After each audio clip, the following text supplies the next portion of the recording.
Hey, welcome back to another video of how to use basics. In this video, we are going to learn how to download Netflix application on a PC. First of all, make sure that you are connected to your internet. Now open up Microsoft Store in a PC. Make sure to log in to your Microsoft account. Now, at the search bar, type in Netflix and click on Enter. You will find the application here.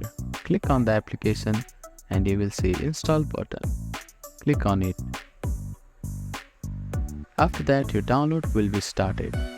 The download may take some time depending on your internet speed. After the download is completed, click on Open to enjoy your Netflix application. Click on Allow and here you can see your Netflix application. Thank you for watching this video. Please do not forget to like, share and subscribe to our channel and comment down if you have any queries.